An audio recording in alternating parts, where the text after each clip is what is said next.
It's the Scotch Test Dummies. We're coming to you with Slaughterhouse. It's American whiskey. Who's it from? Splinter Group. Splinter Group out of Napa, California. It's like a wine thing. Must be wine cask. We're going to test it. Let's test it.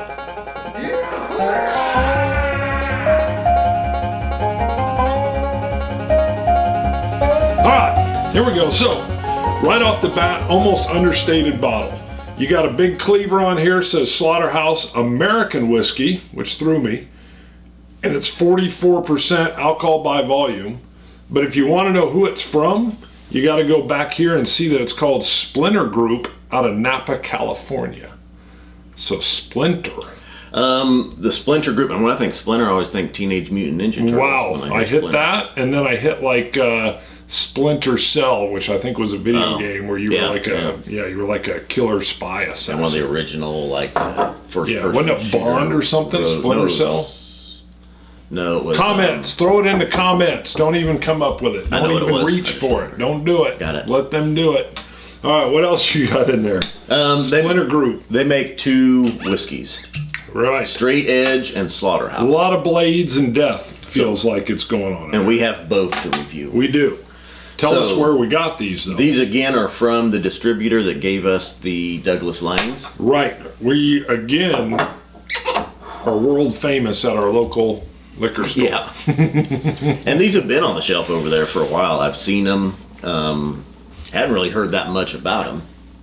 So, the Slaughterhouse, though, is 9-year-old. Okay. After spending That's impressive, actually. After spending 9 years in American oak, the spirit was further matured in French oak barrels that previously held Napa Valley Bordeaux varietal red wine, which added perfumed aromatics and rounded out the mouthfeel. Wow. It's then tamed with pristine water originating from a hillside spring found on a property 2,000 feet above the Alexander Valley in California. That part turns me off a bit.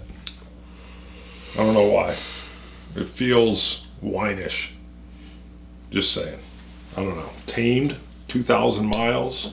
So it's in a 2,000 feet. 2,000 feet. Yeah, that's better. Sorry, not 2,000 miles. But then why Slaughterhouse?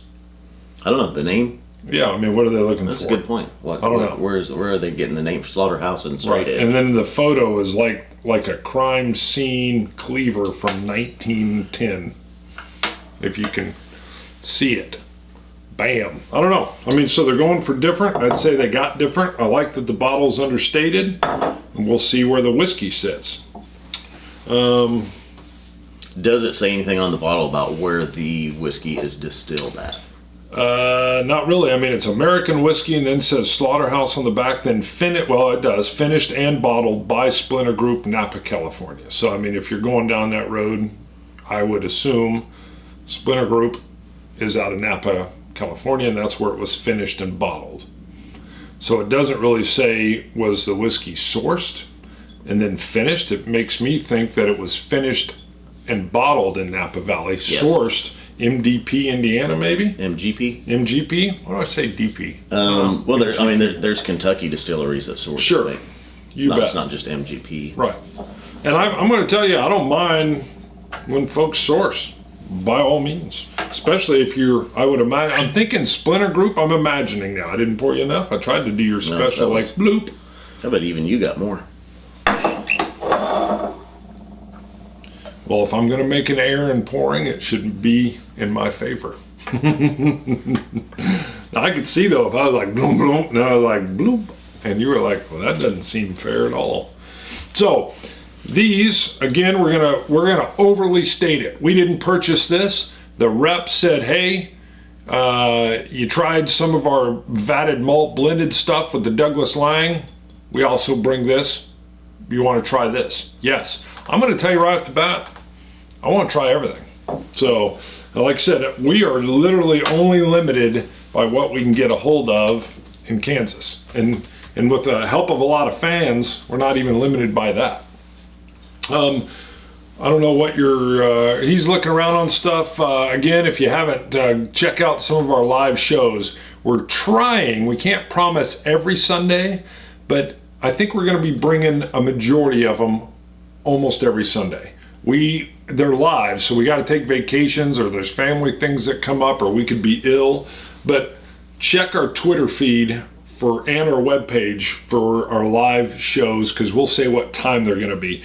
We've done some live shows over in England. We've got some more, or Scotland. No, England was the one guy. He was in England. Mm-hmm. We got one planned for the Scottish Highlands. More on that once we lock that interview down.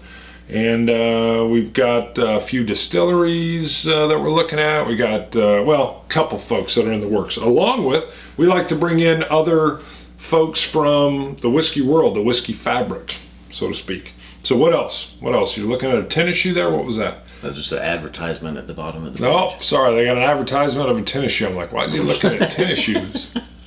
He's got a tennis shoe on there. What are you getting on the nose, brother Bruno? I had something about our live streams I was going to say, and then I forgot. Was it my rambling? Yes. Sorry. So you were going to say something about the live streams. Okay, on the nose, I get cherries, oak, and cinnamon. I would agree. Your voice was fading. Yeah. I wasn't sure if you were going to say something else. Or, no. Okay, maybe you need to take an emergency sip. I was going to say, though, I was going to point out this is American whiskey, and I was trying to find a mash bill online real quick. Probably should have looked that up beforehand. This may not be a bourbon. I mean, it doesn't have to be 51% corn. It doesn't say straight bourbon on it, so I'm assuming it isn't. Right. Right. Well, anytime they take it, though, and then they move it to another cask. I think just that's like why. The Breckenridge whiskey. I think that outlaws it from being called a straight bourbon. It's but I can't. 9 years. But even online, it doesn't say this was a bourbon for 9 years and then moved to a cask.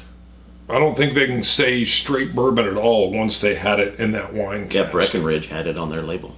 Said this is a 4-year-old bourbon, high rye mash bill, was moved then to port casks. Comments. We're the dummies. All right, that's interesting though. Like I said, hey, I'm all about playing around with the spirit, trying different things in maturation. The fact that it's 9 years old is impressive. The nose, I'm with you. I get cinnamon on the forefront. I see what you're saying about a little bit of cherry.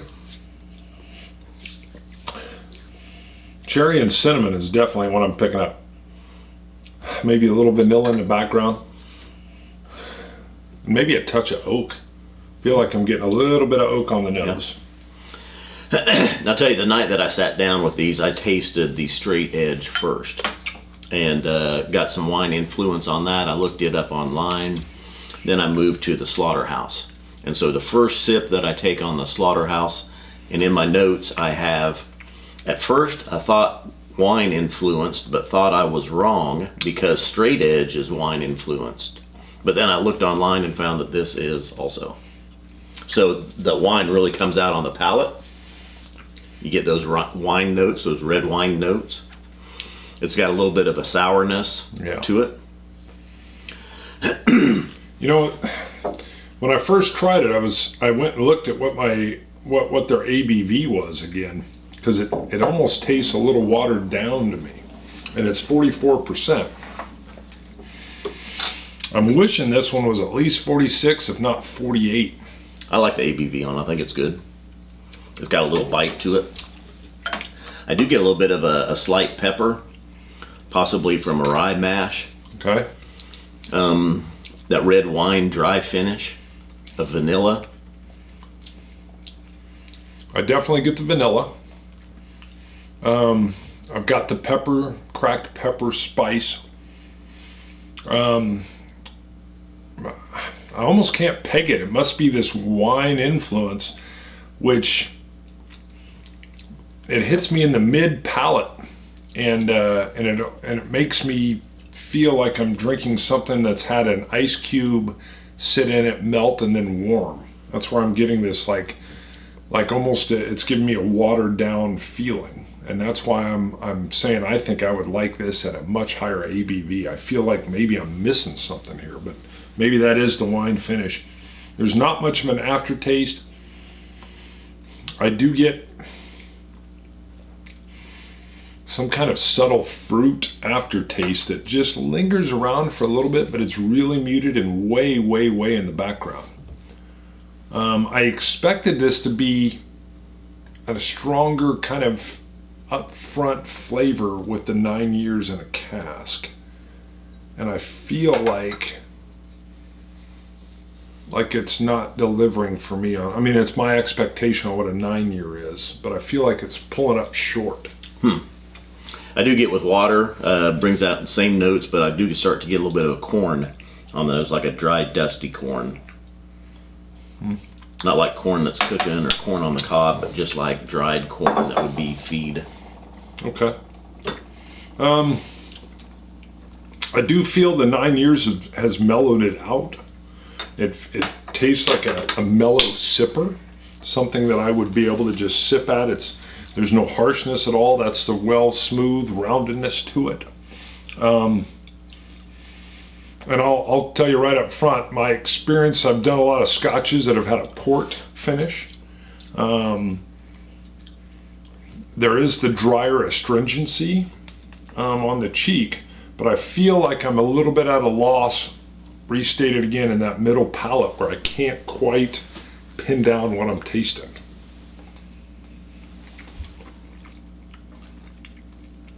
So a little bit of water. Yeah, but the water watered it down for me. I only put a couple drops. So again, I mean, that's after saying that with my palate. I was hoping it was a higher ABV anyway, but I thought maybe it would open something up.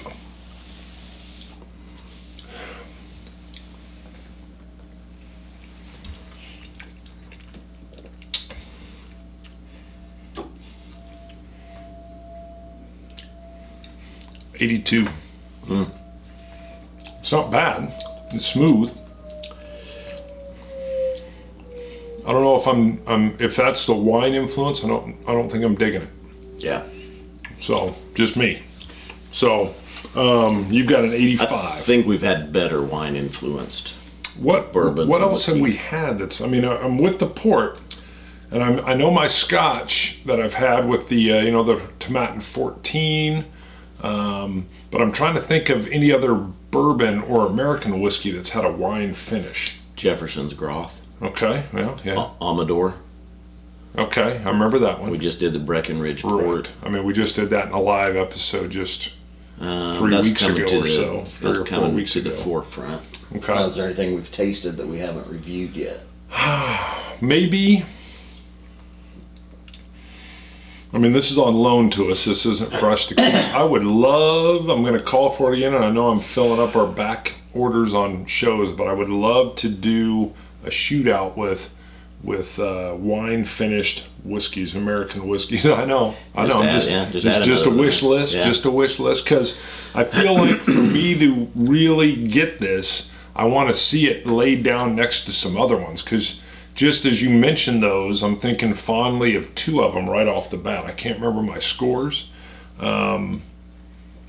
I'm curious how this would compare with that. The sourness is a little off-putting, and it's a little upfront with it. So, and really on the nose, I get a dry, dusty corn now with the water in it, and it sat for a while. But is it worth it? How much? I think this is $60. No, sir. $55 or $60. I wouldn't buy it for that. Yeah, I think that's kind of high. I mean, 35. 9 years is what really had me coming in, though. I mean, I respect the 9 years. I can see that, and I understand the price point at the 9 year. But whether it's my inexperienced palate with the wine influence, for me personally, I wouldn't purchase it for that price. And I like to have different things around. I especially like to, there's some wine drinkers that will come over to the house that will avoid whiskey. And if I can have something that says, hey, this has a wine influence in it, and I've had them water it down with some of the other bottles that you mentioned, and they go, oh, I can appreciate this. I see that. like I said, I want to do this in a, if I can call for it, in a future shootout, which is where we'll have kind of the same family, so other wine finished bourbons or American whiskeys together, and really do a side by side. It's on the list. It's on the list. We're putting it on the list. Big list. We got a huge list because we've been really, really excited about this massive rye shootout, where I'm going to get like double throat punched. Go back and watch the Lefroy if you want to see me make the co-host angry. The Lefroy shootout. Yeah, the Lefroy shootout 7. I was way like hyped. You'd think I'd had like a whole barrel full of coffee. Actually, you can see a mini version of the hype in the Glenlivet Nadura peated cask video and the Douglas Lang Big Pete video. Right. Go back about 3 excitement. weeks and go watch the Big Pete if you haven't seen that at all. All right, so I think $40. I think $40 range is a little bit more appropriate for it if you can find it for that. You know, I almost don't know think what you'd I would regret. peg it at, because they've got a heck of an investment in it, 9 years. Yeah. I'm just saying at that price point, and having tasted it, it's not something I would be like, insta buy. If I paid 55 or 60 for it, I probably wouldn't be disappointed, but I probably wouldn't buy it again. Gotcha. All right. Anything else you want to toss in? Nope. All right. Scotch it, you Scotch gods. Cilantro. Dummies. Number 74.